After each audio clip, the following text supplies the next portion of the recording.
Welcome everybody to another episode of Travel Royally Podcast. Today we've got Mr. Mitch Laurence. We're so excited to hear about his career in acting, commentating, hosting. He was a director and producer of Saturday Night Live Season 1. He also had a podcast with over 300 episodes, the Talking Golf Getaways Podcast. We're very excited. I hope you enjoy. Hello, everyone, and welcome to another edition of the Travel Royally Podcast. Today, we're thrilled to have golf royalty, acting royalty, I should say, Mitch Laurence. He's one of the founders of the Golf Trip X team. I came to know Mitch when he co-hosted and co-produced the Talking Golf Getaways Podcast, which is fantastic. He had a partner, Darren Bunch. Mitch mixes 4 decades of golf and travel passion with his former career as an actor, an ESPN commentator, a golf TV host, as well as being a director and producer of Saturday Night Live back with the first season. And his golf podcast, they've hosted more than 300 podcasts. And Mitch, I have to tell you, some of my favorite guests were Peter Allis and Ben Wright and Tony Jacklin. I love those old-time golfers. And he's a great lover of single malt scotch, of haggis, hickory golf, and especially his life-saving wife. There he is, Ava, and his dog, Louie. And he especially loves links golf. Mitch, welcome to our podcast. Yes. On all counts, thank you. Great to have you, Mitch. We're so pleased that you're having a wee dram. We've been known to do that, but we're not retired like you, so we can't. Mid-work day. It's frowned upon. It's afternoon, but the thing we did, I have always, literally, on the 3 different separate podcasts I've done, hundreds of them, I never missed starting one. And normally we don't do video. We always did just audio. But even before, I would always start with a wee dram. Yeah. I don't, keep pouring, but I always start with a wee dram. Get you talking. And Darren and I, we did 185 Talking Golf Getaways episodes, and not a one started without a wee dram. It's our way of connecting to the place we love, which is Scotland, and all the places you guys are really putting a footprint on. So I'm happy to be here. I really am. Well, we're glad you're here. It's funny, Mitch, I was talking with Hayden the other day. My golf club here in Atlanta, they've got one whiskey, right? And it's a blended whiskey. I think it's Dewar's or one whatever. Scotch, you mean? My club in Scotland, Murray, we have 64 whiskey on the side. Right? Like, I mean, I don't even know how No, and if the one whiskey is blended whiskey, it's not even whiskey. So right. Why even call it brown something? I don't know what. Right. I agree 100%. Now, you've had such an interesting life. You've met so many interesting people, both from going back to Saturday Night Live, through your acting career, through the infomercials and the podcast. But we're here to talk about golf today. So you've had a 40-year love affair with golf. How did you come to golf in the first place? It was interesting. I have a twin brother, Matthew, who's we pretty much followed the same career path. Once we locked in, he was an actor. He did Duke basketball for 10 years on the sidelines. He's now doing University of Kentucky basketball. We've done a lot of the same things, and neither one of us played golf growing up, ever. I'm going to be 73. So when I was in high school, which would have been, I graduated high school in 68. I know that's hard for you to believe that there are people like us still alive, Hayden, but we knew one kid in high school who played golf, and that was it. And he was a really good guy, but we all thought he was a nerd, total, complete nerd. We played basketball, football, baseball. Basketball was our first real love that we played into college. But we never played ball. The only time we never played golf. The only time we hit balls, we used to have a summer house that we shared with my aunt and uncle and their family, my cousins. And during the summer, we would go there, and there was a driving range. It was outside of New York in a place called Peekskill. And there was a driving range in a place called Lake Mahopac. And my father would take us there maybe once or twice a summer. And that was it. We'd beat balls. But it was nothing about loving golf. It was just enjoying hitting them. And that was it. We never played. So years go by. I go to college. I do Saturday Night Live. Still never play. And when I was 30, I moved to LA to start acting. And I had a really close friend who I'd known since second grade. His name is Keith Glass. He's now a big time and has been for a while sports agent. But at the time, he was best friends with Larry Brown, who in 1980 was the head basketball coach at UCLA. And Larry had been a great player in the ABA, and he played in North Carolina. And Larry played golf, so Keith played golf growing up. The two of them did. Yep. I get out to LA, and Keith is there coaching at UCLA, and he kept calling me and saying, "You got to come play golf with me." And I kept going, "Sorry, pal, not interested." And he bugged me relentlessly until one day I said to him, all right, I'll play. He said, "Cool, I'll pick you up at 6:30 tomorrow." I said, "Keith, it's dark." He said, "No, 6:30 in the morning."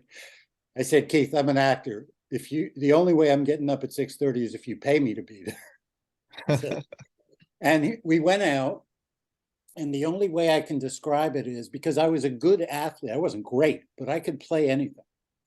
And we went to play, and I could not get the ball in the air. I could not get it in the air. And I kept playing, and at one point I remember turning to him and going, "I don't get this. I don't understand it, because nobody's trying to tackle you or throw a heater at your head. Nobody's yelling. Nothing's moving. I'm not moving. The ball's not moving. Nothing's going on, and I can't hit it." And I think that's what grabbed me at the beginning, was as a somewhat of an athlete, it didn't make any sense to me that the game could be that hard. Yeah. And I mean, I'd watched it on TV before I started playing, if there was a major or somehow it was on, and that's what hooked me. And I was single. I started playing 4 or 5 times a week, practiced incessantly, eventually got the ball in the air, which was a big help. And then, from there, it's been nonstop, literally. Where did you play in LA? I moved to LA in 84 and was there until 97. Yeah, most of the time, the real golf for me began at Griffith Park. Oh, I love that place. Yeah, and that's, with the multiple courses. Yeah. I used to take lessons from Jerry Barber. Yeah. Jerry Barber, great pro, who was it's a Muni course, but there was Jerry Barber. His son Tom was the head pro there for years, but I played all over. I used to play the courses in Encino, the Balboa and Encino course. Balboa was the first place I broke 80, was at Balboa. And then once I started acting, the first real job I got was in 82. And once I started acting, and I started to get pretty good. At one point I got down to a 6, and I started being invited to these celeb tournaments and pro-ams. A bunch of my friends who were successful, we used to play Lakeside a lot, and Hillcrest, just a great time. Rancho Park was another big one. Ridiculous that it's a public golf course. So those were the places, and occasionally once, probably in the mid 80s, when I started traveling to play, I used to go to Palm Springs all the time. And then I guess about 83 or 84, a friend of mine turned me on to Ojai and Ojai Valley, which was about an hour and a half away. And at the time it was a hidden gem, literally a hidden gem. And it cost about $25 to play. And we used to, it was an hour and 20 minutes away, an hour and a half, and we used to just hop in the car and go up for the day. And so there's such a wealth of, obviously, of great golf in that area. Have you Did ever you heard ever of? play I was about to say the same thing. Okay. Have you ever heard of a course called La Prisma? Yeah, I've heard of it. I never got to play it. I played it last week. Did you? Apparently, it used to be a PGA qualifying course, and it was too hard. And I can contest it was too hard. Well, I'll tell you what, Mitch, I don't know if you heard the story about Griffith Park, but in the 1920s, Babe Ruth came off the 18th green, and his agent came up to him and told him, "You've just been traded from the Red Sox to the Yankees." That's where he found out? Yeah. That's funny. How cool is that? I mean, when you think about it, right? When you think about St. Andrews and you think about all the great players who played there, right? But when you think about like LA and the golf courses there and all the stars, but Babe Ruth, that would have been 100 years ago or so, and hey, Babe Ruth was a great baseball player. But Oh, thank you. Thank you.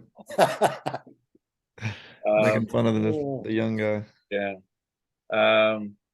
Well, I want to talk about your Talking Golf Getaways podcast, because that's how I came to know you. And I know that in the last spring, you guys stopped putting those out, but I got to tell you, I listened to most of them. I absolutely loved it. The relationship you had with Darren was great. You guys are witty and charming and self-deprecating, and is there talk of a reunion tour? We kind of, when we decided to, we talked about just kind of putting a hold on it. I'm pretty much retired now, so I have time, but Darren is really busy. And it got to a point where it was just difficult for us with his schedule more than anything, just keep scheduling stuff. And I had already done, I don't know, 300 podcasts on my own, hosting on my own before we started Talking Golf Getaways. And I think I was just, one day he and I were talking, and it had gotten increasingly difficult to find time to do the podcast. Yeah. We still had people we wanted to talk to, but it was becoming more of an issue. And it was made easier the last year or so when Chris McEwen started producing and doing the editing. Right. As you know, Hayden, the editing can be, kind of an issue at times. Mm-hmm. And he helped. Chris is unbelievably great. I mean, really, really great. And a superstar not in the making anymore, because I think he's one of the best people that we have in the media around golf. But he helped a lot, and we still found that it was tough to do it. And I thought to myself, I've done so many, and I've talked to, if I look at the list of people over the years I've talked to, there's always people to talk to. Always. Yeah. I mean, you're a great example. I hadn't known who you were really until you reached out and kindly asked me to join you here. And I thought, well, here's somebody that, if we were still doing the show, you'd be on it. Yeah. Because you're exactly the kind of person that we love talking to. But for the most part, I thought, I think I'm talked out. I've kind of, I really have gotten it's amazing to me when I look at the list over the years of people that I've gotten to talk to. Just this kid who grew up on Long Island, didn't play golf till he was 30. Yeah. And the people I've been privileged enough to talk to, a lot of them incredibly famous and a lot of them not, and just as interesting in a way. So I'll tell you what's interesting. We don't know. That's a long way of saying we're not sure. Darren is still really busy. He's got a couple projects that are in the works that would make him busier. And I'm enjoying just kind of listening a lot to other people's stuff. Yeah. Kind of looking at it. It's hard sometimes, I have to say, because I miss this. I miss talking to you guys. And well, I'll tell you what, there's a still a large appetite, a big appetite out there for that work that you guys are doing. I mean, I love it. I'll tell you what, about 10 days ago, I sent Hayden an email about our podcast because he technically owns it. And I said, we need to up our game. And right, I want to make sure that it's not just good, but great. And we got to deliver great content and great guests. And so I sent him a list of podcasts. I said, I want you to watch these, right? And we can steal things from, right? So I sent him, yours was one of them. But here's what I found, because I went out and looked, Mitch, at, probably 50 different podcasts. I would say 90% of them are about the PGA Tour, right? Like what happened last week. You're like, and you're thinking, how many podcasts do we need to talk about what happened last week on the PGA Tour, or what's going on with LIV and the PGA Tour? I understand I want to consume some of that, but I don't need it tenfold. And there are very few people. I mean, you and Darren were that podcast was one of the few where it was just, you were talking to ordinary folks. One of the last ones I listened to, I told you I was listening the other day. You had a guy on, I think it was 2021, a guy named Joe, who takes a big group out to Phoenix, Scottsdale every year. Joe Sass. Yep. Wonderful. I mean, that was you could say that's kind of an innocuous topic about having a guy's trip and how does he do it? And, I'm not even interested in going there. And but the bantering back and forth, and he was a very good guest. He's, Joe's great. He's been a longtime friend of Darren's. I've been fortunate. He came out, and he and Darren and my wife and I spent 3 days at Tobacco Road together. And Joe's a great guy. And it's like you said, he is who really we wanted. When Darren and I started the show, it started because I had been doing Golf Connections, which the whole world of golf was open to me. Yeah. At the point where I decided that I had that, enough of that, Darren and I said to him one day, why don't we just do a show about travel? You and I travel all the time. Nobody's doing it. Yeah. I mean, literally at the time, there was not one podcast that just concentrated on travel. People would mix it in. They'd go to Bandon and they'd throw in an episode about Bandon or wherever. And that's literally how we started. And I just said, there's got to be room, because one thing about golfers is they travel. Absolutely. Some more than others, but they travel. So that's kind of how it started. So I'm glad you're doing what you're doing. And just from listening to the few that I've listened to, you're on the right track. And, I can tell, Hayden's a driving force in this all. So you're lucky. You're lucky to have him there pushing you, man.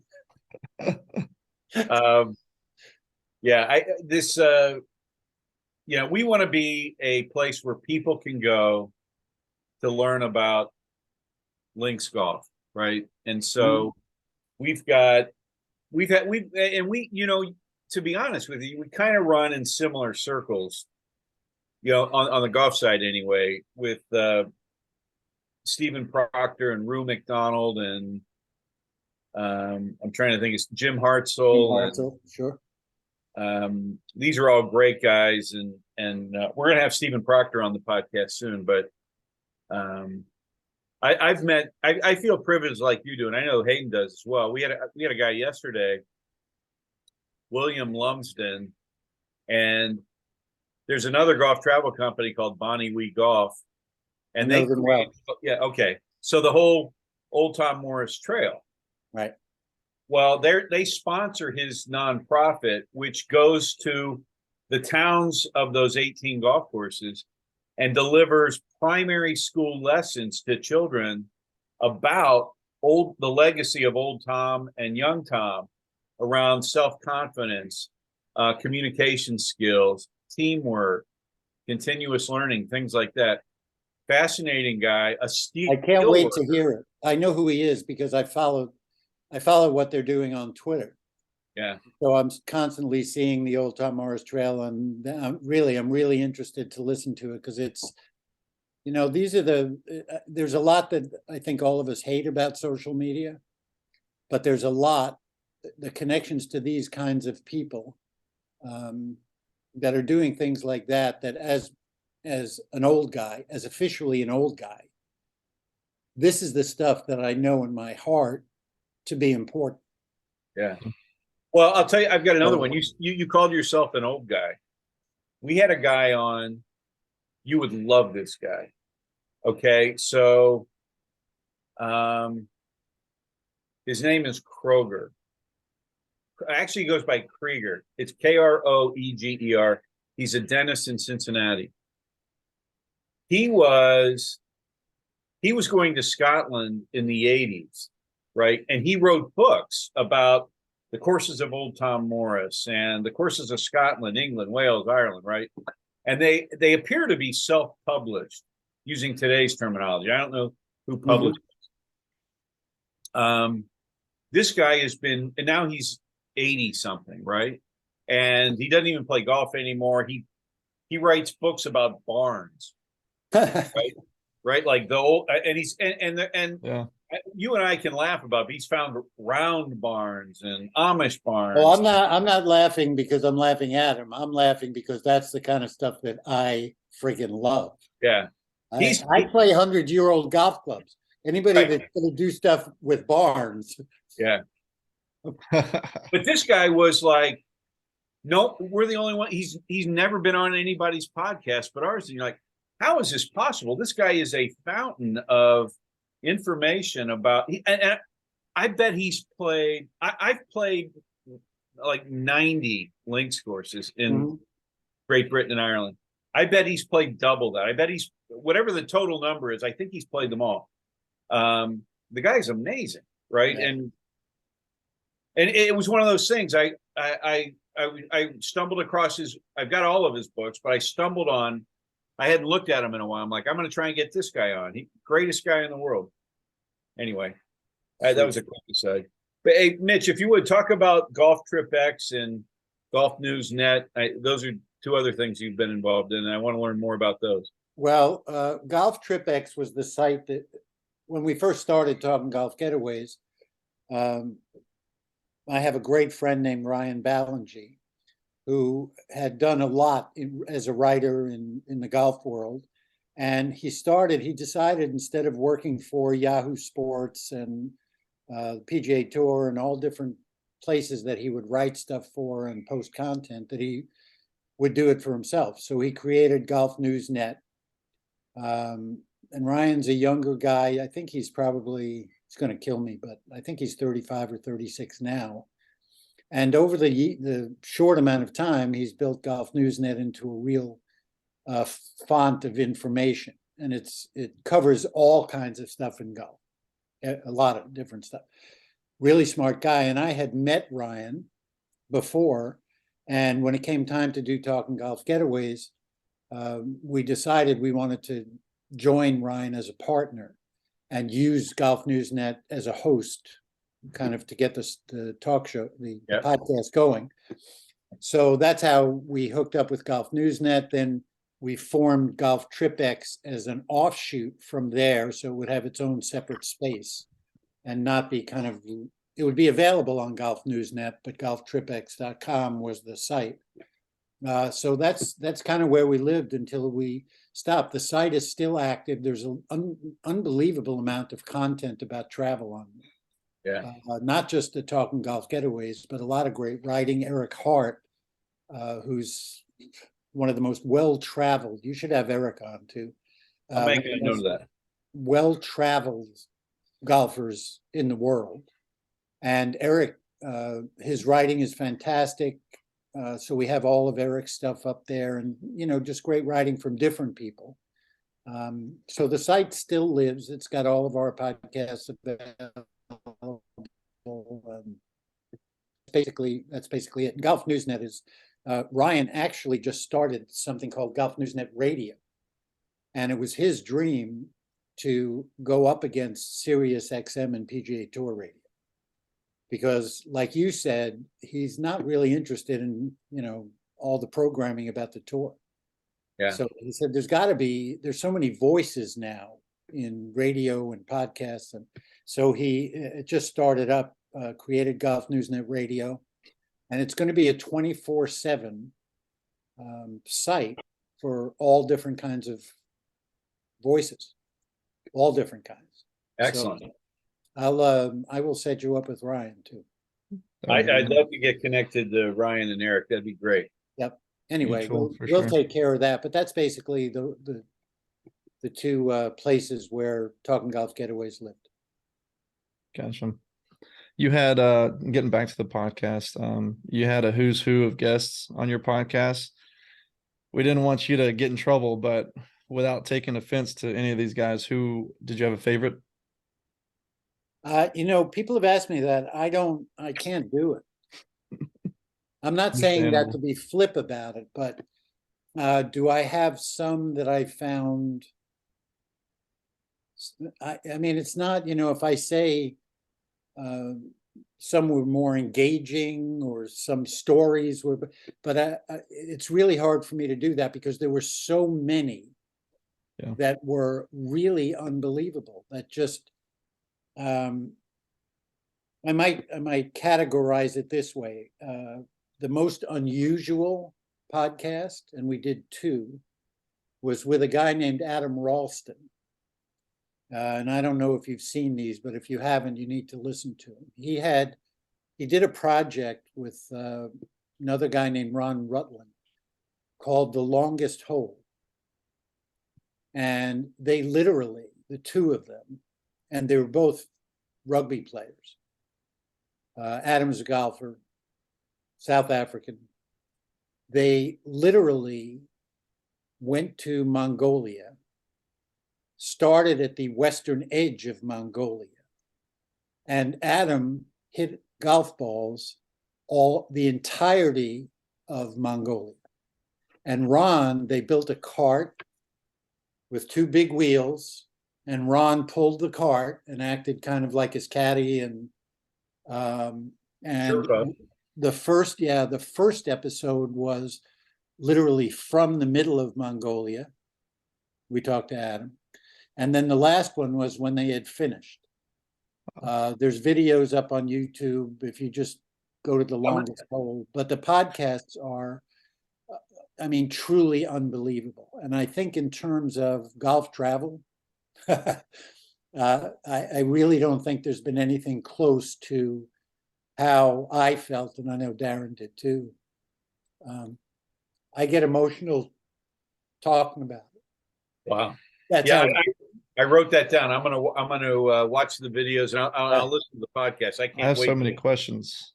I mean, well, that's the thing, and I don't even know what else to say about it. I mean, they started their trip, and a few days into the trip, this wild dog starts following them, and literally, from whatever day it was, stayed with them across all of Mongolia. Wow. And just stuff like that.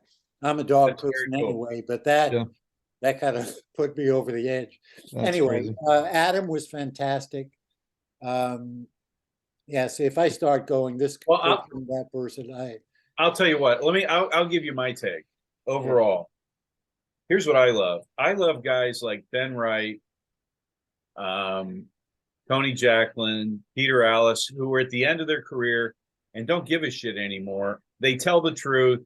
Their stories are unbelievable, right? Like, just literally unbelievable. The lives that those three led, and there are others too, but I mean, those three are like, holy cow. Yeah. Well, I'm, again, ridiculously fortunate. I first met Ben Wright probably 35 years ago, playing in these celebrity tournaments.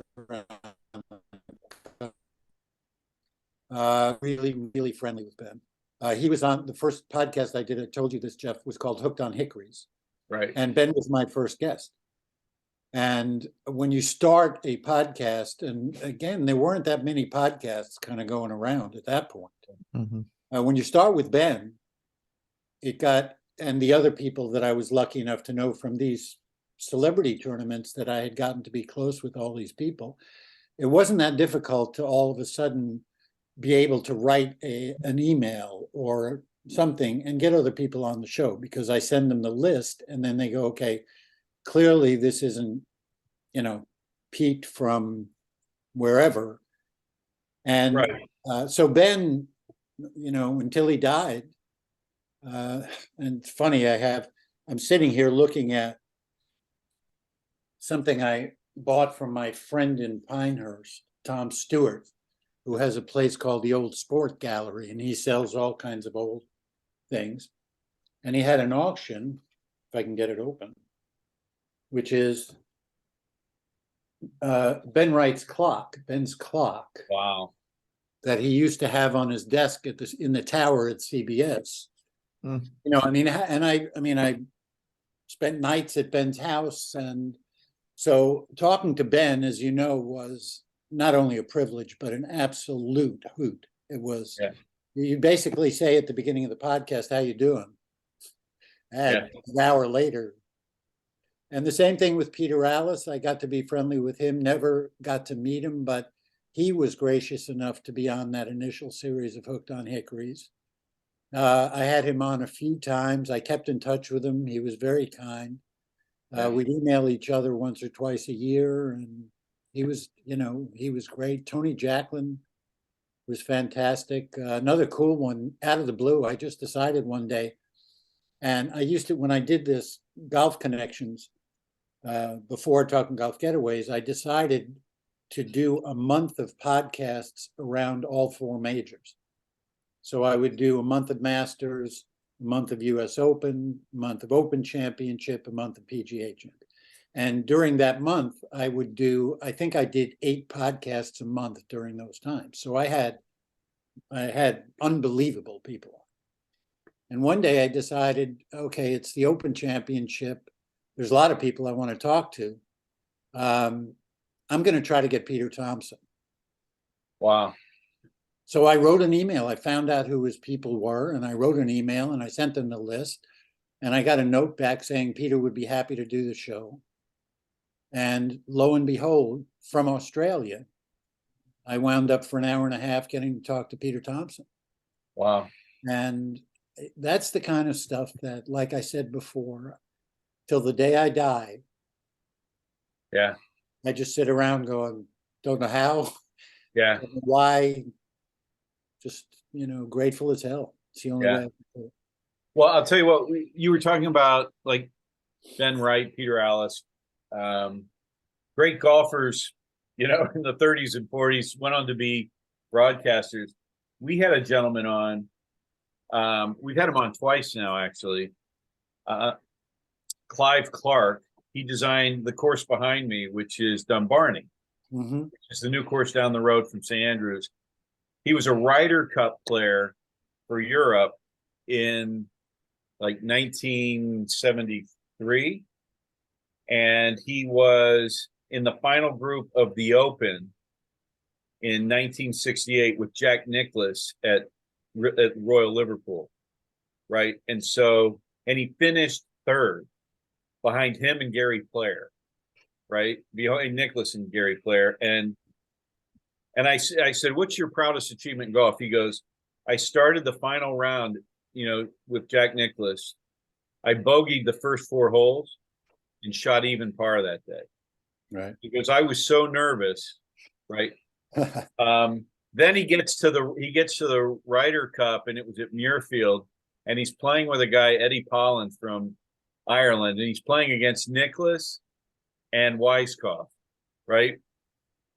They get to the first tee at Muirfield. Eddie Pollan, the Americans hit their 2 balls straight down the middle and a mile long, right?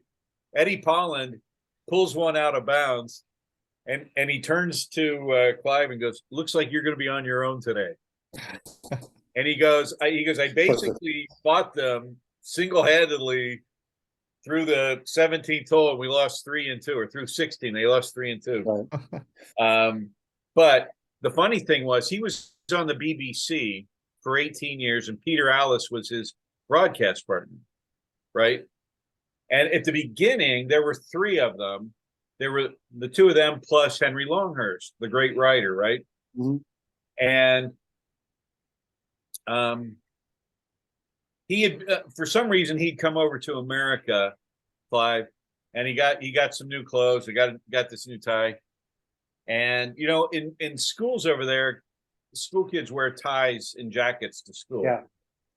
And so he goes up to at a party and sees Henry and goes up to him and, you know, is really happy with his new clothes. And Henry kind of looks him up and down and he goes,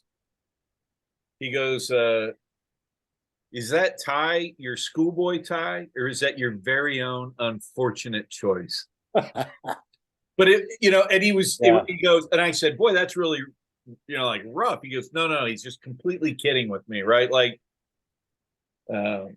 but sometimes you stumble onto people like that are Sure. When I joke about golf royalty, Clive Clark, who's not well known over here, but everyone in the UK knows who he is. Sure. He was great. So you started golfing at 30. Tell us about your first trip to Scotland. What led you there? And, you know. Well, it was just once I got to a certain point, I kind of knew somewhere in my soul that I had to go. Yeah. And I had a friend in Charlotte. And at the time I was single, and we just decided to go. We just decided to fly over and kind of drive around.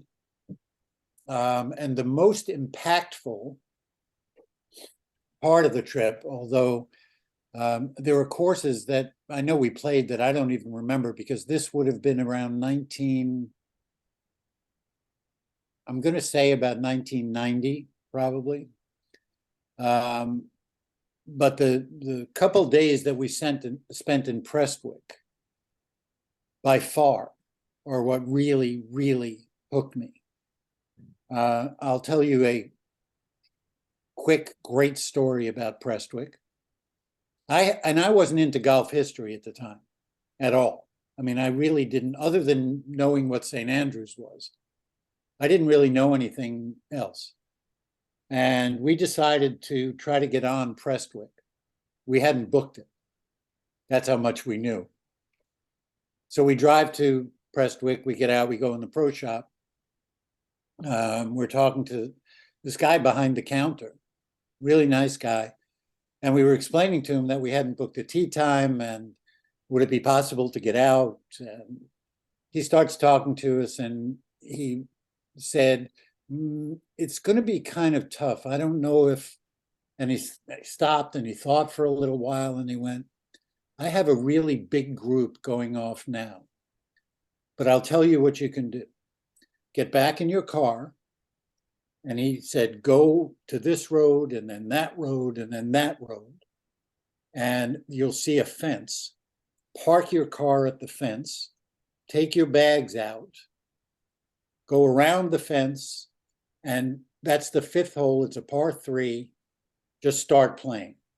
And when you get back to the clubhouse, I'll let you go and play the first 4 holes, and then you can come back. And we're going, okay. That sounds good. So we drive out, we get to the fence. It's one of the most famous holes in golf. It's a blind shot par 3 that's just insane. I mean, insane. And that's where we really started. For me, that's where the trip started. So we was that the first round of links golf you played, was Prestwick? I can't remember whether it was the first. We had played some inland courses driving around.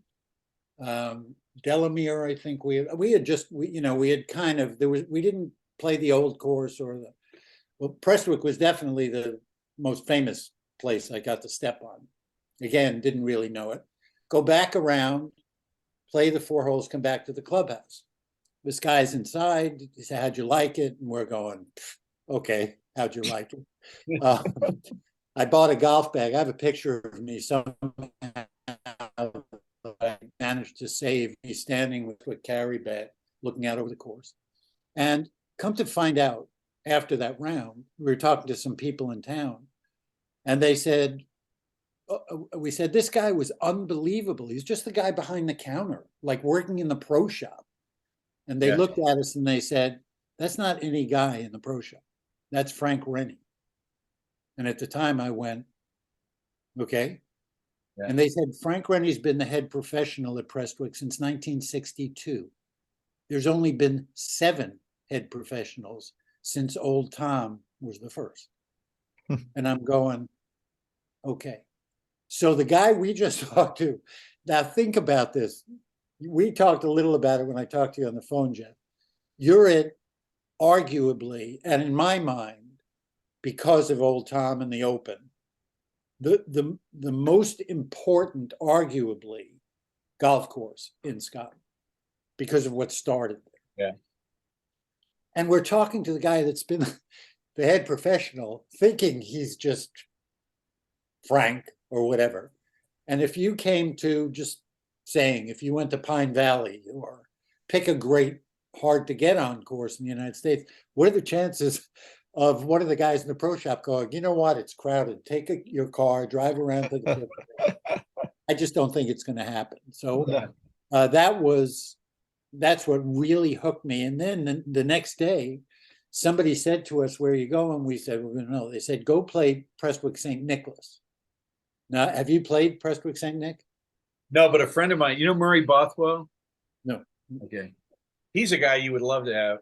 He's a writer for, well, he does other things, but he writes for Link's Diary, and He's a member there. He's a member, and he's the biggest cheerleader for Prestwick St. Nicholas. But I can't even tell you that as amazing as Prestwick was, given the scale of it, you know, the size of the bunkers and the you play Prestwick St. Nicholas, which is really in town.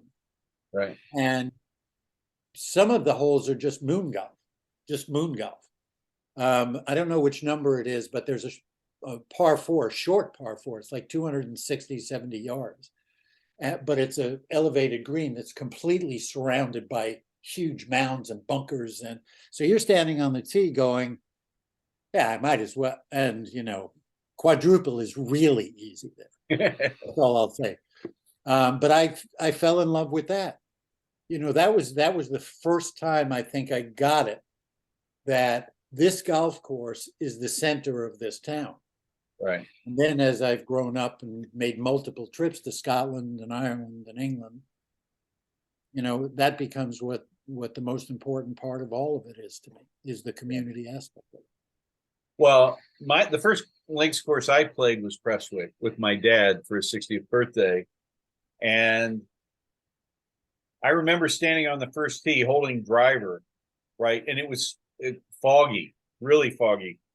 And you couldn't see the course all that well. I didn't even know if we were hitting, you know, you're kind of in that corner. I don't know if we were hitting left, center, right.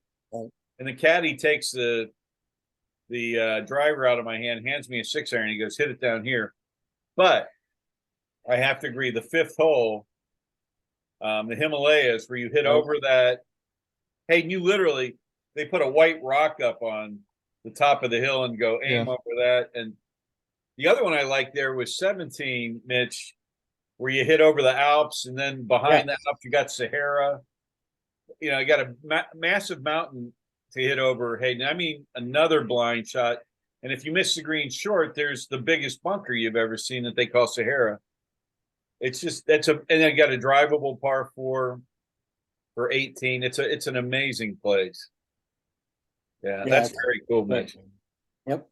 So after that, I just, you know, I've made multiple trips. Took an unbelievable trip with my wife, which still has a couple of the true kind of heart and soul moments that I've had in my life. I was overcome with gratitude on one of them, playing Nairn with her. I've played it a number of times, but that we were walking up the 13th fairway, and in the middle of the fairway, I was literally so overcome with gratitude that I just stopped, and I kind of called her over and I hugged her, and never forget that moment. We got to play the new course at St. Andrews in about a 70-mile-an-hour wind with my hickories. And when we got to the pro shop, I had rented some hickories for Hamish Stedman at St. Andrews Golf Company, who was a friend of mine, and he helped me out. And they had a set of hickories for me. And the woman behind the counter in the pro shop said, "You're not going out now." "Oh yeah, we don't live here. We're not not playing because it's windy." She said, "It's not just windy." She said, "If we were having a tournament today, they might call it. That's how bad it is." And as happens, and I know you guys have experienced this, it turned into one of the most memorable days ever. Bags blowing off pull carts. It was nuts. It was totally nuts. Yeah. So, that, and I told you, Jeff, a trip to the Highlands that I got to take with 6 of my media friends in 2015 was just, we could do 6 hours on that trip. That was just completely nuts. So I've been hooked ever since the first time, and I don't know how many more trips I'll have going back, but I got a lifetime of memories, even if I never went back. Yeah. Well, it's kind of like what Bobby Jones said, right? If you can strip away everything else in my life, just my time in St. Andrews. Yep. I forget that I'm misquoting him slightly, but it's I still have a rich, full life. Exactly. Absolutely amazing. I agree with you. So you've been to Scotland a number of times, and you've been to Ireland, Wales, England as well? I actually have not played golf in Wales, though I've driven through it. That sounds strange, but at that point in my life, I was just kind of driving. I have played golf in England. I've played golf in Ireland and had some, there are still bucket list places in, all 3 of those places. I have played courses in Ireland. I've been lucky. I played Waterville and Ballybunion. We got, my wife and I, one of the great things we did together is in, I think it was 2007, 15 years ago, which is, it feels like it was 2 years ago. Yeah. But I don't know if you remember Jim Huber, who was a great, He was from here in Atlanta. Yeah, true. A broadcaster. Yep. And Jim was a great friend for years also. And one day he called me and he said, "I have a proposition. I don't know if you and your wife want to do it, but I'll throw it out there." He said, "I was supposed to host a golf cruise around the British Isles with Billy Casper, but they changed my schedule at TNT and I can't get away from it. Do you and Ava, do you want to host it? And you can bring Ava." And I went, "Okay, let me think about it. A golf cruise around the British Isles with Billy Casper. All right." So we wound up going on this ridiculously great cruise with Billy and his wife, Shirley. And we got to stop kind of all the way around. We got to play Royal Belfast. We stopped in Northern Ireland. We got to play Royal Belfast, which was just a great, great play. All of it was great. All of it was great. Yeah. So I have played, and like I said, I played Waterville and Ballybunion, and we have great friends who live here in Myrtle Beach who have a house in Bantry. So we played in Cork and we've played Bantry Bay. Yeah, but I have, my bucket list is to go up to Portrush and Royal County Down and Ardglass. Ardglass might, even though the other ones I obviously would love to play.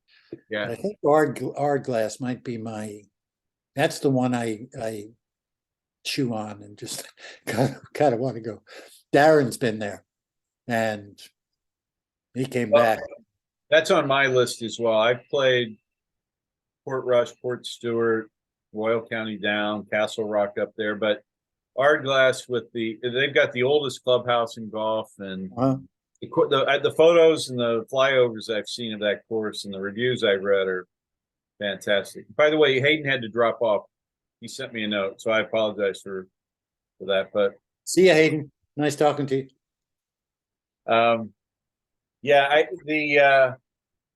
Your list of courses is phenomenal. We love golf in Ireland. We've got coming up. We've got a couple of guests coming from Northern Ireland. We've got the head of marketing for golf tourism Northern Ireland coming on soon. We've got a guy over there who takes iron from historic things, buildings and ships. And he's a blacksmith. He makes hand forged putters and ball markers, right? From like the building that the Titanic was built in. He's got iron from that. And who else do we have from there? And I've got a request into the pro from Art Glass as well to be on our show. But that's great.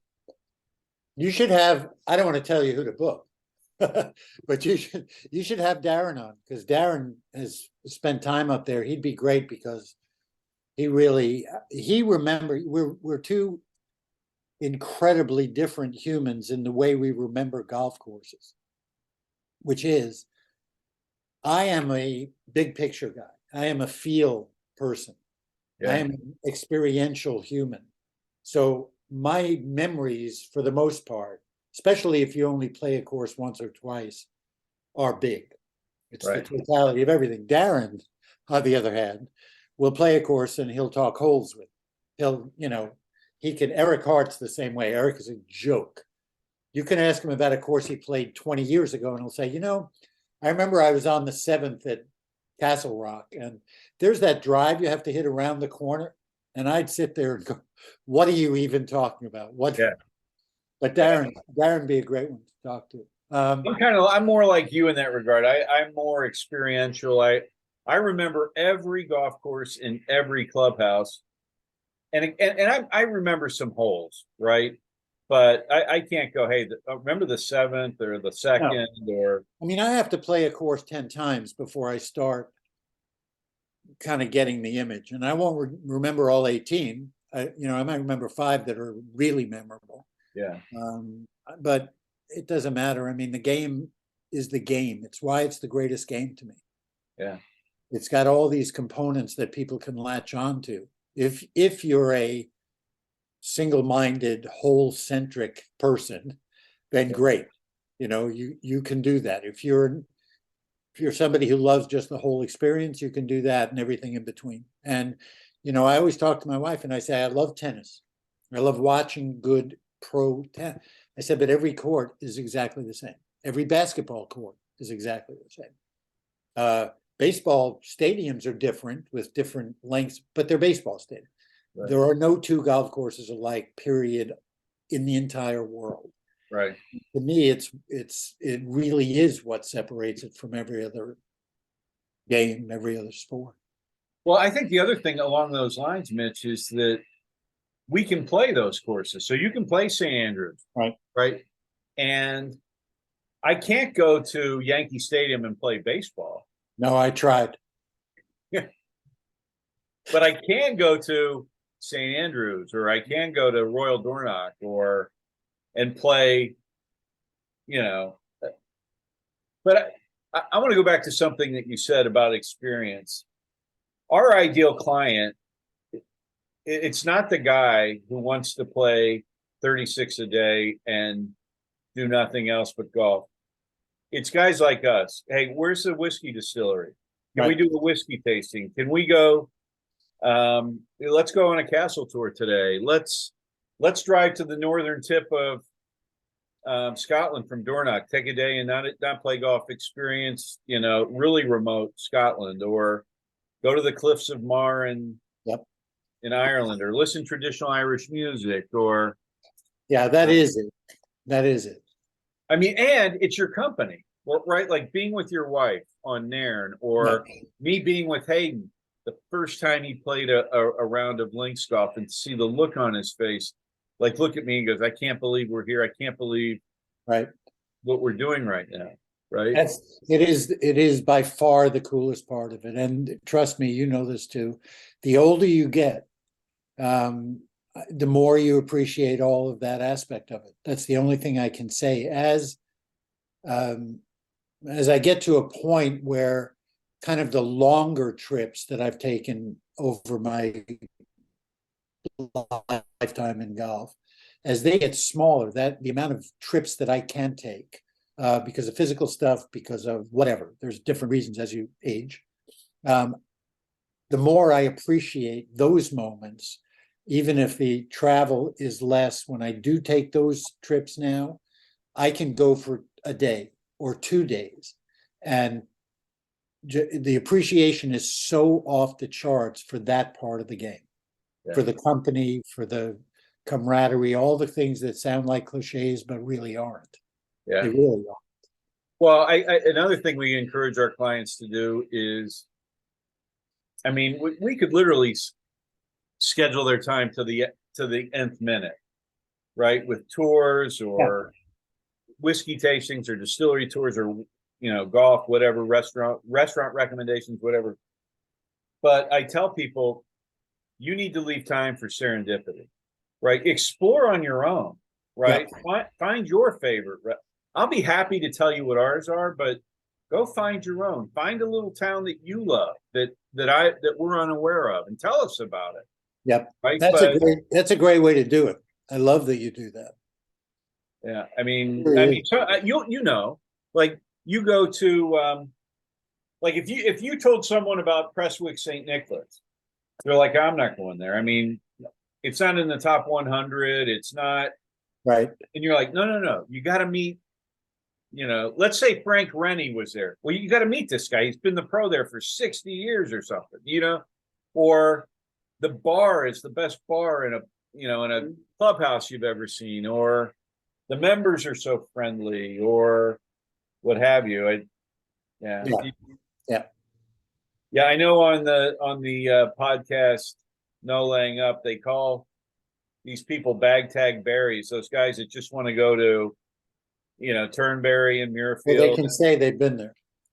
Yeah, and that's not who I want. I want guys that are willing to say, hey, I'll play Prestwick St. Nicholas if you say it's a great experience, or I'll play Cullen Links or Fortrose and Rosemarkie or Golspie or Brora or any of those places that you've been around. Think about this for a second.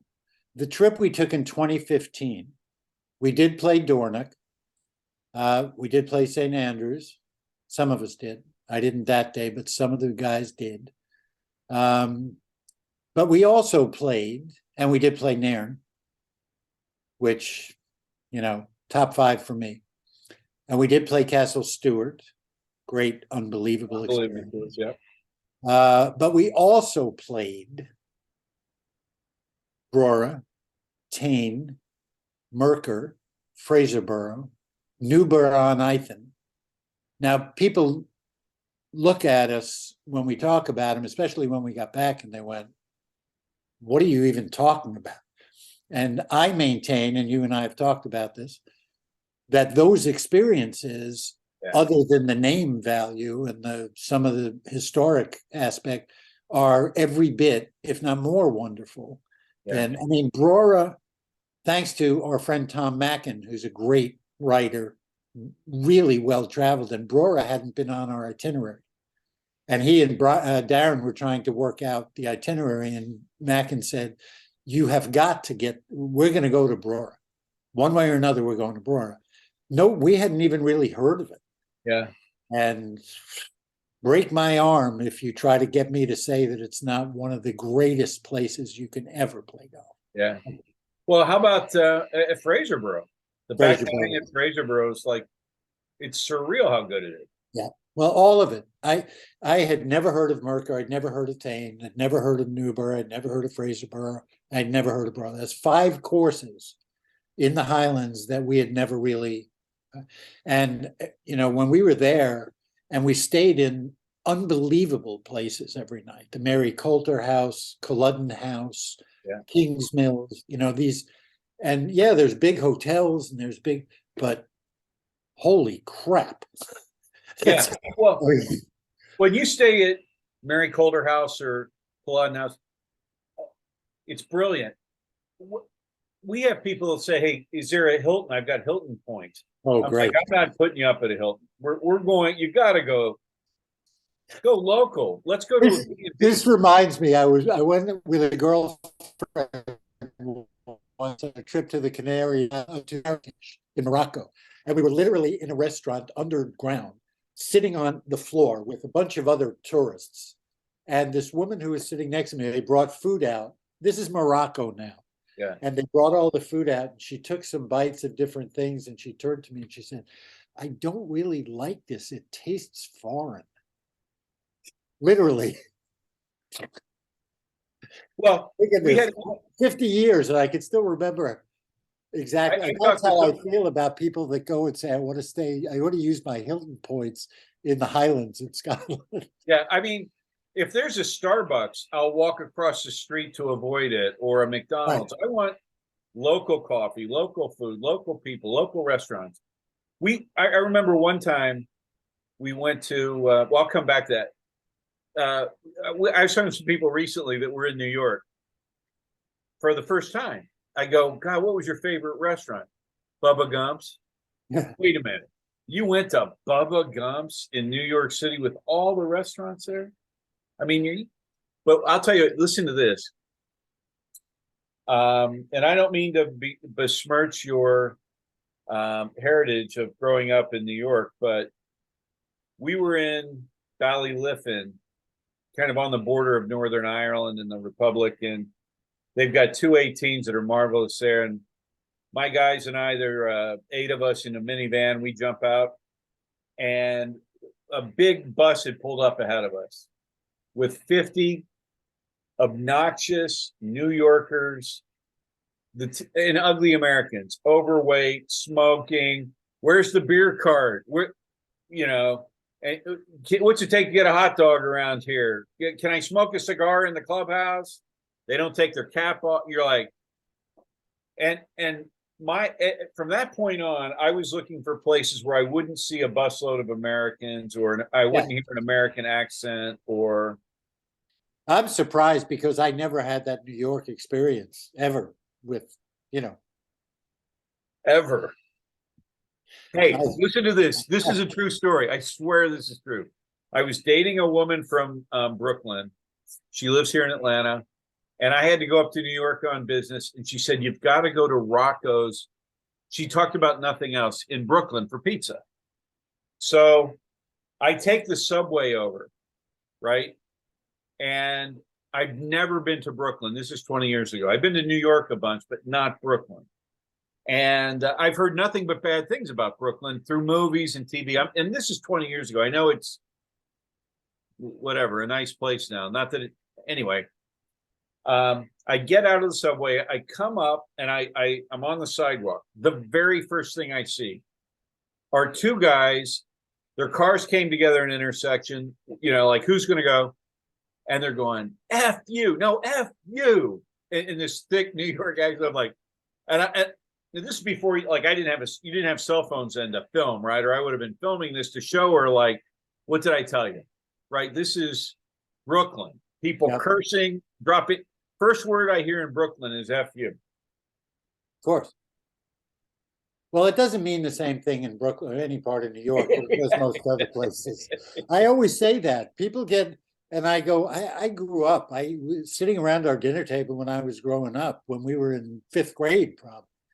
That was the language. It didn't mean, there's different ways of saying it. And if somebody walks up to your face and sticks it in your face, that's different. But for us, it's like saying table. It's like, I don't look at it the same fucking way, Jeff. Exactly.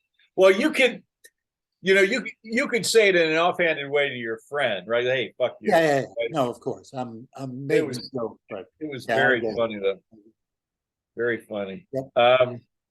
So let's move on. Who's the most interesting or famous person you played golf with? And it's based on your travels and so forth.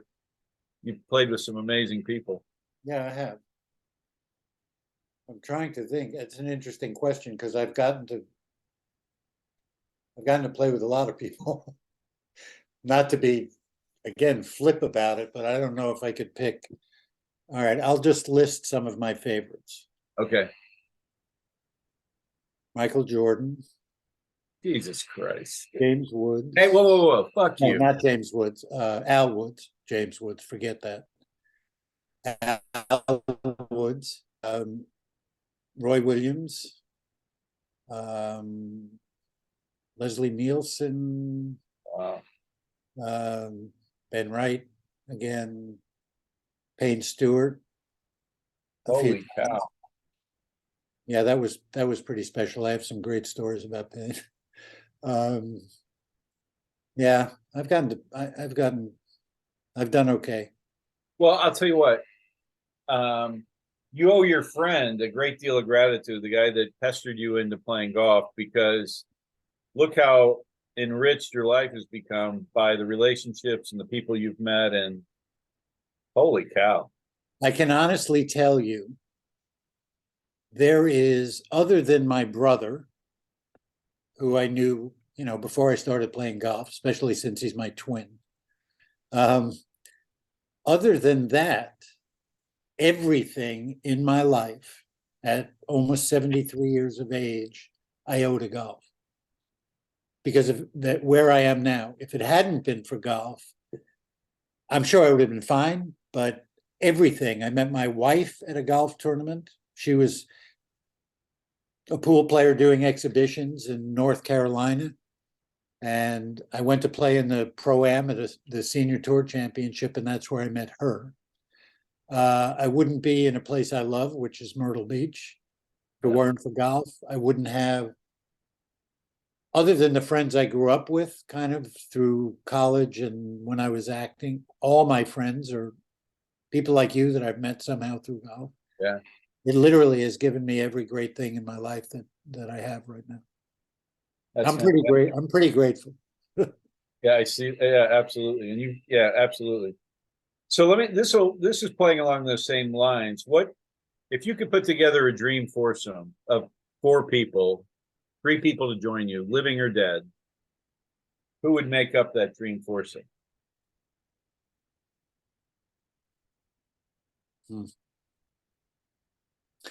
My wife, my brother, and Harry Vardon.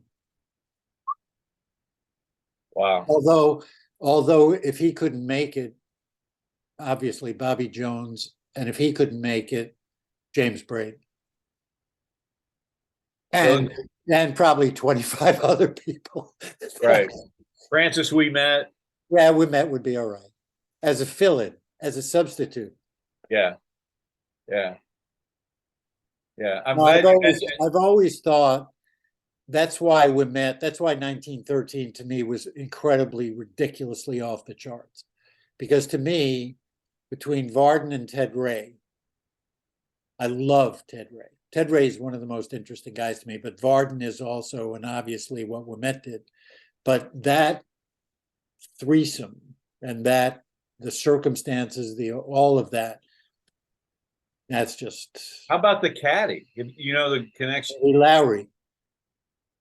Who went on to become very successful in San Francisco, and he was responsible for the match.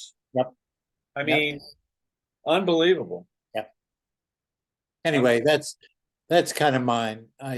That's kind of mine. I'm glad you got your wife and your brother in there. I think I've never been asked that question, but I'll tell you what my best. All right, come on, Jeff. Who's your foursome? Well, I'll tell you what my best so far has been. My dad passed away 18 months ago, but my dad and my son and the 3 of us played together twice. That was, amazing. So, I would say my dad. I'll tell you what, I've been blessed like you have. I haven't played with the celebrities that you have, and I'm envious of that. But if I could play with my dad, my brother, and my son, that's pretty perfect. But historically, the names that you mentioned, old Tom, young Tom. Well, my dad never played and never saw me play. Wow. He died when I was 1978. So 2 years before I started playing when I moved to LA. Golf was never even talked about in the house ever. Yeah. So, I wish that he had seen what my life to, obviously. Well, as a Hickory player, how would you like to play with Alan Robertson, young Tom, and old Tom? Yeah, that's pretty good. I mean, that would be I mean, Yeah, there's a whole world of, people who play hickory golf. That's a whole separate fraternity and sorority. There's a lot of women who play hickories too around the world. But it's a whole subset of crazy people. It really is. But to me, again, I was talking about the courses, but that part of it is another thing that we have that we can do that's truly amazing to me. I mean, I'm sitting in my office looking at 25 hickories that are against my bookshelf because you can't leave them outside. I just keep them here. Yeah. And I'm just looking at them, and I have clubs that were made by James Braid and Tom Stewart, who made Bobby Jones clubs, and Ben Sayers. And I mean, they're just right here. And I just go over with the same shafts, mind you, and pick them up and go play and go hit them. And, well, I've got a collection of hickories too, but I don't play with them. But I've got some of those same guys. Come on, you chicken. I'll tell you what. Here's my offer to you. Okay. I will meet you. I told you this. I have to have some work done on my back and different things. So probably be a little while, but it's winter coming where we are. Right. But in the spring, you and I are going to meet up at Aiken Golf Club. Okay. It's kind of in the middle of the two of us. And I will bring my hickories. If you want to bring yours, great. If not, I have a set I can give you, and we'll go play Aiken. Okay. We'll go play Aiken, which is what it says right here. I'll bring the whiskey. Have you played Aiken? No. Oh. Okay, we'll play Aiken. 1912. One of the great, cost $30, $28 to play. Everybody goes to Augusta and plays Palmetto, which is off the charts if you can get on it. But here's Aiken, which is a real golf experience. You will absolutely love it. Okay, so you'll bring the hickories and I'll bring the whiskey. What kind of balls do you play? There's a company called McIntyre Golf. I just happen to have right here on my desk a McIntyre. They're replica balls from the 20s. Like a Haskell? No, the Haskell came right after these. This is what came between Gutties and the Haskell ball. Okay. So these, and the dimple patterns are from the 20s. They're made by a company called McIntyre Golf, who's now run by a guy named Dave Brown in Omaha, Nebraska. It was started by Chris McIntyre, and they're fabulous balls. They're fabulous balls. So you play with these, and you kind of get a feeling of what it was like to play with these. There's a lot of modern balls you can play because they're soft.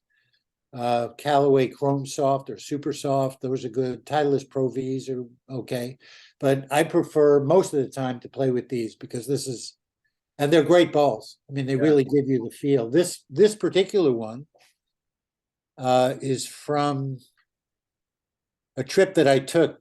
One of the things Darren's doing is he is doing a ton of work, including all the marketing for Rams Hill Golf Club, which is outside of San Diego in the desert, a place called Borrego Springs. It's a Tom Fazio place that you would flip. It's fantastic. So I went out last year, and the final day with Darren, we were out, and in mid-afternoon, I was getting ready to drive back to San Diego to get a plane. And I said, we haven't gone out at sunset. So let's just go play 3 or 4 holes. So we go. Darren's a hickory player too. I had shipped my hickories back already. And we're on the 5th hole, which is a par 3. And Darren hits a shot middle of the green, 2-tiered green. Darren hits a good shot middle of the green, lower tier. I have no clubs. I'm playing out of his bag. And he said, what do you want to hit? I said, I don't know. Give me a club. I don't care. So he hands me a completely beat to shit mid-iron with electrical tape holding the whipping. Wow. Lead tape on the back, a beat up grip. I mean, you can't believe what this club looked like, which is what I'm like, among others. And 150-yard shot. And Darren starts walking. He's videoing a lake that runs along the left side up to the green. And I hit the shot. And I went, whoa, I hit that good. I'm yelling at him as he's walking. I'm watching the ball, and it hits just on the back right side of the green on the mound at the edge of the green, and then starts rolling. And I'm yelling at Darren. I'm going, "You're not going to believe this, man." And I'm kidding around. "You're not going to believe this, man, but I think I have a hole in one." So he turns to me and he starts laughing. He's walking up to the green. I drive up. I get up on the hill above the green. I start walking down and I'm looking, there's no ball. And I'm going, okay. And I took about 3 steps and I stopped. And the only way I can put it is in the cells of my being, I knew it was in the hole. And I walked down and it was. Holy cow. With this ball and a borrowed, just ridiculous piece of shit, 100-year-old golf club. Wow. So that's a long answer to what kind of balls do you use. Well, and do you have the club as well? Yeah. Oh, good. Good. Yeah. We have a golf simulator here at the house. We renovated part of our barn. We have a golf simulator, and the club's out in the barn. Wow, that's fantastic. That's fantastic. What can I tell you? A life well lived. Hey, you've been generous with your time, but I've got one last question for you. For someone who's visiting the UK or Ireland to play links golf for the first time, what advice would you give them? Don't travel too far. That's the biggest tip I can give. Pick a spot. If you want to do big and go St. Andrews and the old course and try to get on there, if you want to do wherever.